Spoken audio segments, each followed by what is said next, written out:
వసంతవల్లరికి స్వాగతం. ఈనాటి వసంతవల్లరిలో సుప్రసిద్ధ కథా రచయిత్రి శ్రీమతి మీనాక్షి శ్రీనివాస్ గారు రచించిన హాస్య కథ వనజాక్షి వనభోజనాలు వింటారు.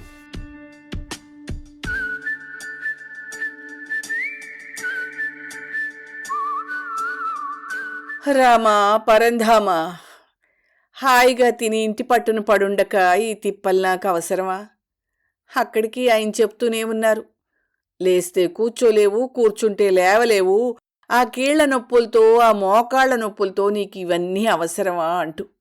అలారం మోతకి మెలకు వచ్చిన నేను నాకు నేనే సుప్రభాతం చదువుకుంటూ లేవడానికి విశ్వప్రయత్నం చేస్తున్నా. అబ్బే, శరీరం మాట వింటేనా? లేవనని మొరాయిస్తున్న దేహాన్ని బ్రతిమలాడుతూ బుజ్జగిస్తూ మూసుకుపోతున్న కళ్ళని బలవంతాన తెరుస్తూ మొత్తానికి ఎలాగో లేచాను.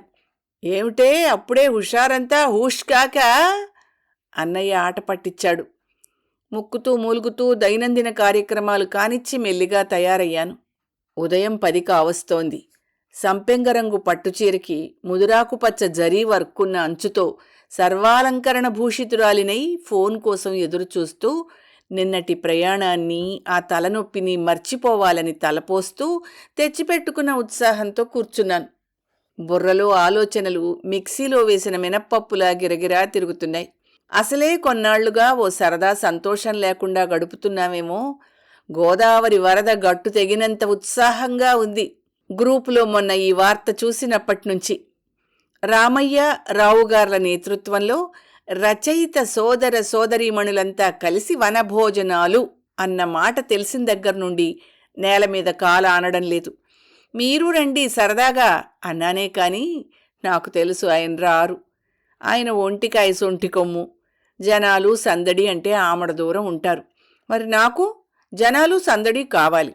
అయితే ఏ మాట కామాటేనండోయ్. నన్ను మాత్రం చిన్నబుచ్చరు, వెళ్ళొద్దనరు. పైగా అడిగిన వెంటనే 10 కేజీలు చాలండి అని మొత్తుకున్నా.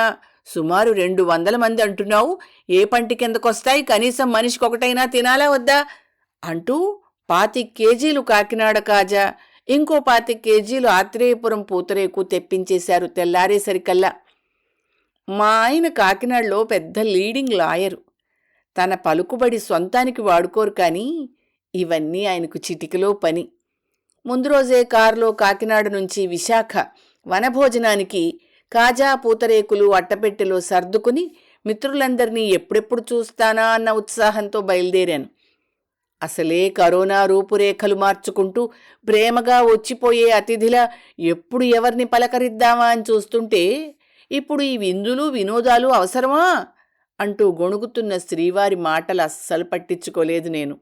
నిన్నటి ప్రయాణం గుర్తొచ్చి మనసు మూలిగింది. ఎంతో ఉత్సాహంగా బయలుదేరేనా. దారిలో పోలీసుల హడావిడి. ఎవరో అనామక ఫోన్ కాల్ చేసి చెప్పారట, సరిగ్గా మధ్యాహ్నం 3 టోల్గేట్ దగ్గర బాంబ్ బ్లాస్ట్ చేస్తాం, దమ్ముంటే అడ్డుకోండి అంటూ. ఇక చూడండి, 3 గంటలు పట్టే ప్రయాణం కాస్త దగ్గర 8 గంటలు పట్టి చావు తప్పి కన్నులొట్టపోయిన చందాన బ్రతుకు జీవుడా అనుకుంటూ సాయంత్రం 5 చేరాల్సిన దాన్ని రాత్రి 10 అయింది.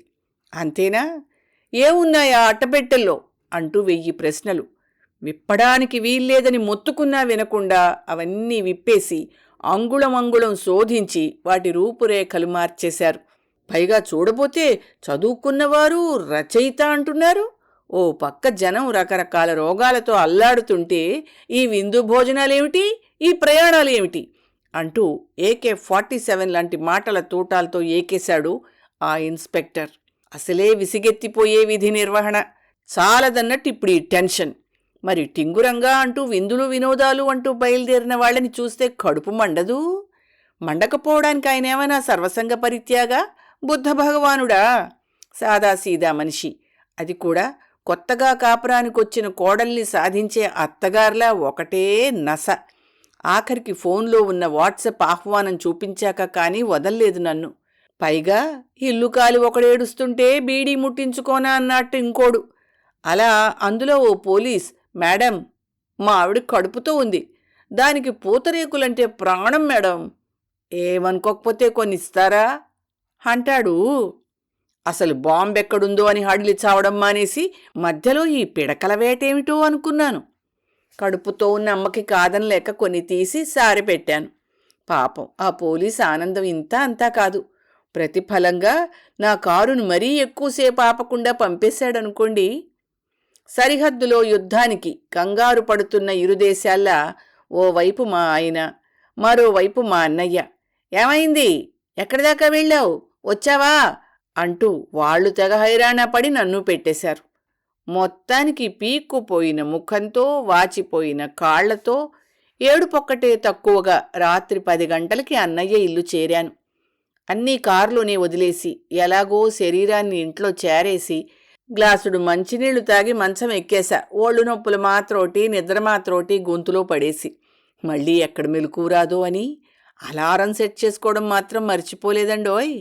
లేవలేనని మొండికేస్తున్న దేహాన్ని బుజ్జగించి, మందలించి, రకరకాల విన్యాసాలు చేసి మొత్తానికి మంచం దిగి తయారై కూర్చున్నాను.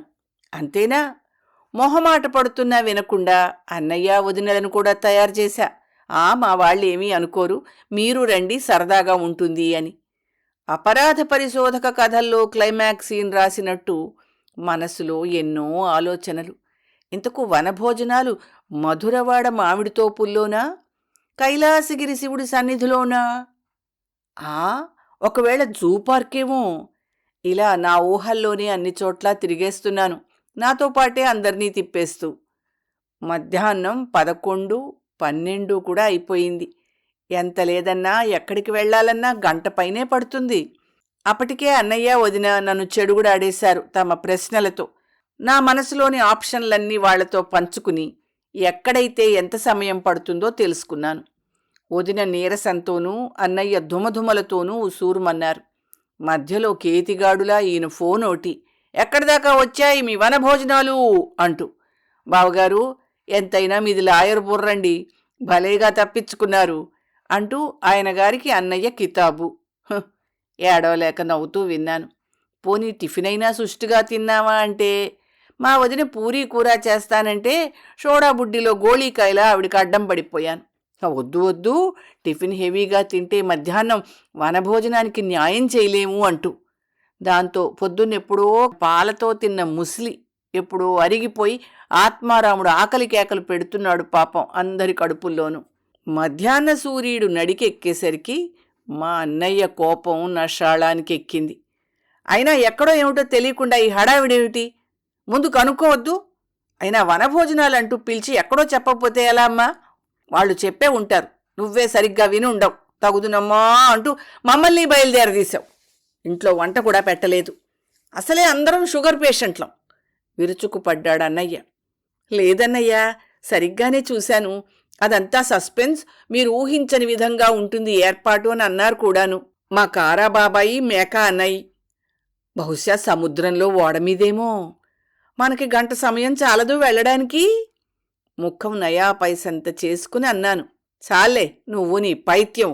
వనభోజనాలు సముద్రంలో ఏమిటి? వెర్రి కాకపోతేను. అయినా కథలు కాకరకాయల వాళ్లతో పెట్టుకోవడం మాది తప్పు. ఇప్పుడు వంట చేయమంటే మీ వదినతో తంట. తప్పుతుందా? నేనే ఆ కుక్కర్ పెట్టేస్తాను. లేచాడన్నయ్య విసుక్కుంటూ. ఒక్క 2 నిమిషాలు ఆగన్నయ్య, మా నిర్వాహకులను అడుగుతాను ఫోన్ చేసి అని లేచి సెల్ చేతిలోకి తీసుకున్నాను. రావుగారి నంబరు బిజీ.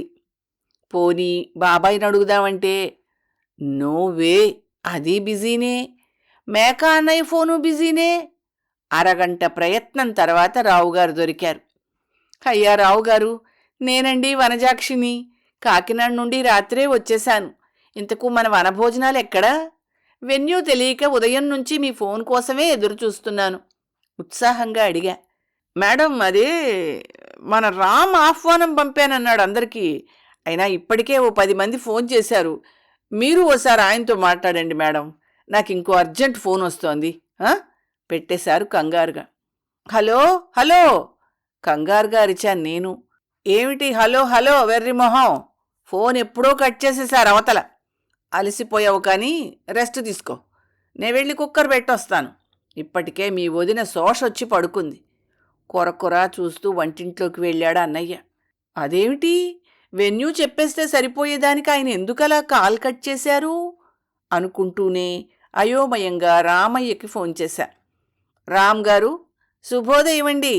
నేను కాకినాడ నుండి వచ్చేశాను. మన వాళ్ల కోసం కాజా పూతరేకులు కూడా తెచ్చాను.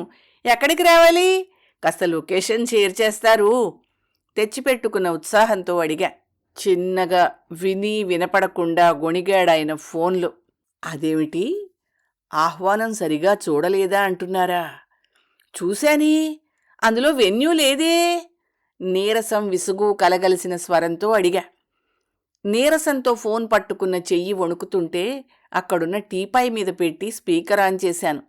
ప్లీజ్ చూడండి మేడం, మీరలా వాట్సాప్ మెసేజ్ పూర్తిగా సరిగ్గా చూసుకోకుండా అన్నేసి కాజాలు అవి పట్టుకుని కారులో ఇంత దూరం వచ్చారంటే నాకు చాలా బాధగా ఉంది మేడం. అయినా సరిగ్గా చూసుకోకపోవడం ఏమిటండి మీరు? మరీ అమాయకం కాకపోతే.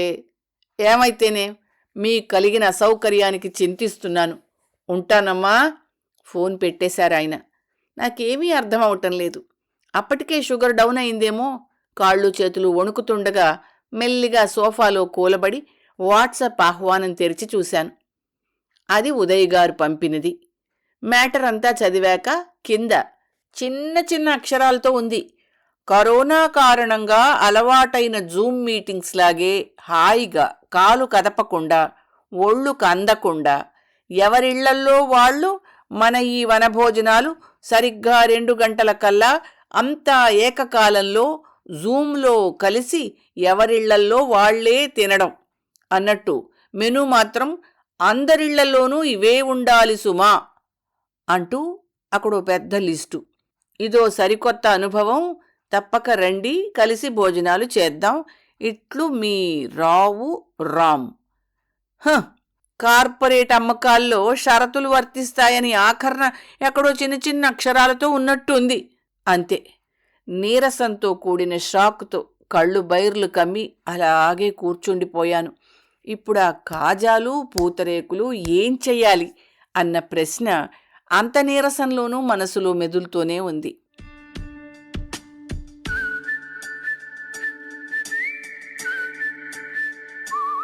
వసంతవల్లరిలో సుప్రసిద్ధ కథా రచయిత్రి శ్రీమతి మీనాక్షి శ్రీనివాస్ రచించిన హాస్యకథ వనజాక్షి వనభోజనాలు విన్నారు. వసంతవల్లరిలో ఇవాల్టి కార్యక్రమం మీకు నచ్చిందని ఆశిస్తున్నాను. అందుకే లైక్ చేసి మీ మిత్రులకు బంధువులకు లింక్ను షేర్ చేసి మీ అమూల్యమైన అభిప్రాయాన్ని నాకు కామెంట్ బాక్స్లో తెలియచేయమని, వసంతవల్లరికి సబ్స్క్రైబ్ చేయమని విన్నవించుకుంటూ మీ వసంతలక్ష్మి అయ్యగారికి సెలవ. మరి థ్యాంక్ యూ. వసంతవల్లరి మిత్రులు, శ్రేయోభిలాషులు, వీక్షకులు, శ్రోతలు అందరికీ ఒక విజ్ఞప్తి. గతంలో లాగానే ఎప్పటికప్పుడు నా కథలను విని స్పందన తెలియచేయమని కోరుతూ, నేను చదివిన కథ మీకు బాగా నచ్చినట్టయితే తప్పకుండా హైప్ ఆప్షన్ నొక్కి నన్ను ప్రోత్సహిస్తారు కదూ.